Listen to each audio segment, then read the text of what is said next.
So here is project number 2 for the Tony Stark Rifat classic hypercar collection. 1970 Mark II Jensen Interceptor that we picked up from Bonhams. We paid over the estimation £20,500, which we think is an absolute bargain for what we need the car for. There's quite a bit of work that needs doing, not as much as the first car, but you can see we're going to have to send all this front bumper off to be re-chromed. It's got water damage. Going to keep the car silver, leave all the silver bits. We're going to change the flooring to silver carpets. And here's the engine. So the engine is going to end up at about over 700 horsepower with a 383, all original. Going to have twin carbs on the top, dual inlet manifold, lots of other parts for the engine, which I'm not going to go into yet because I'll be here all day explaining them all. But it's Tim's put his head on it, and it's going to be a great engine. But we can talk about the engine at a later date. So we're going to have to change the radiator. We'll get a custom aluminium radiator put in there. I've just got to get my head around this one because there's a couple of extra attachments on it and I'm not sure what they are. Engine bay needs a proper clean up, so the engine will come out, and I will strip everything out of this engine bay, repaint it, put all the reflective material on. And if we're going for dual plane, there's going to be 2 carburetors next to each other, so there won't be an air filter. We'll probably do an air intake on the bonnet, not as large as the other one, but the filter will actually be on the front of the intake. So we've got all this needs to come off and be rubbed down. The whole of the underneath of the car needs to go up on a ramp. We'll strip down the bottom of the car and repaint it with the protective special stuff, black stuff. Need a new wing mirror for this side. Might have to go with 2 rectangular ones. Can't get the round ones. And then the exhaust system and the manifolds. So the manifolds, we get new ones on there and adjust all the pipes to fit. And then we've got to make up an exhaust system, which you can see under there, that's the original. With 3.5-inch pipes.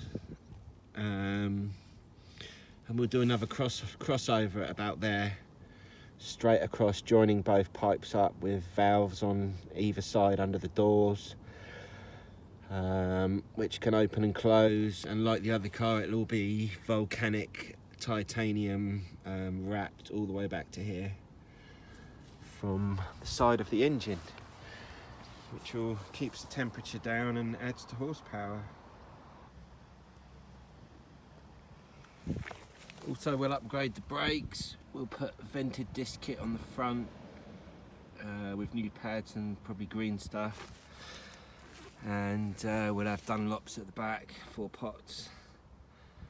So she'll stop quickly. She'll need to with that much power in it. And then we've got the interior. It's just making good, really, in the interior. Say all the carpets being replaced, all the seats will come out. We'll repaint the floor and just wash everything first. Like here, you've got a split that can be, you can have a bit glued in there and made good. And then the leather, it's a bit worse than we originally thought once you actually get really close to it. There's been some touch up on the doors,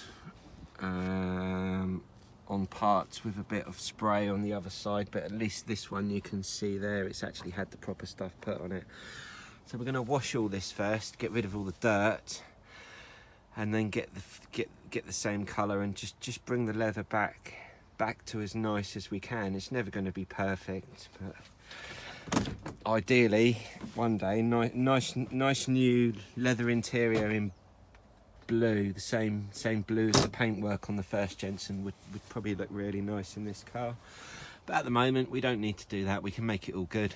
And the lining in this car is surprisingly brilliant actually. It really is, it's fantastic.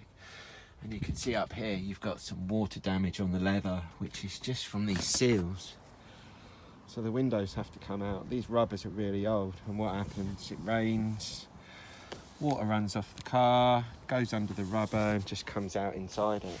So yeah, we get auto glass here to put a new rubber in there. And it's the same with the back. You've got this rubber and you can see the cracks in it, it's all brittle. And you get the water running in here. And if you don't put a bead of seal under there, which it looks like it hasn't got, the water gets in there, goes through the rubber, and you get rust. So we need to sort all that out, make sure it doesn't get any worse than it is. And then you've got the petrol tank. Let's have a look under the back of the car. You can see how big the petrol tank is in a Jensen Interceptor. It's huge. There's the edge of it. Just above the exhaust pipe. It goes all the way to over there. That is the petrol tank. So we'll rip that out. That petrol tank will be gone, and you can see it's shaped for the spare wheel. Well, we don't need a spare wheel, so all this is coming out.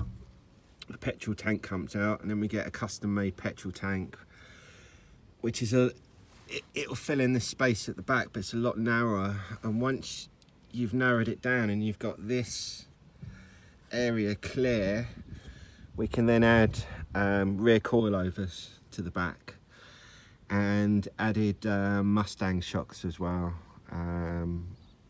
which she needs with so much power in. You think she's got, I've just noticed they've got skids under the boxes. Look, see those skids? And there's one under there on the exhaust box. I don't know if they're standard, I've never seen them before, or they've just been added for protection. Can only be a good thing. And then yeah, the exhaust, you keep the ends and you have two boxes instead of one, because not only will the car be over 700 horsepower in a 383 naturally aspirated, it's also going to have a water methanol system and double nitrous system. And that goes, I don't think I've opened the boot, yeah, that'll sit in the back here under there, and you'll have, because it's a twin carb, you have a double water methanol system, but instead of having the large 30 litre tank that we've got in Killer, we will go with two smaller tanks, one for each carburettor, and you also then add two nitrous oxide kits, two 450s at 15 pounds of pressure, and you use you get a dual kit system where each one goes to each carb. So that'd be fun. And then you've got minimum of 2,000 horsepower if you're mad enough to try it, as in like in the Killer car. So yeah, Killer Queen. Second project for the Tim Tony Stark Rifat classic car collection.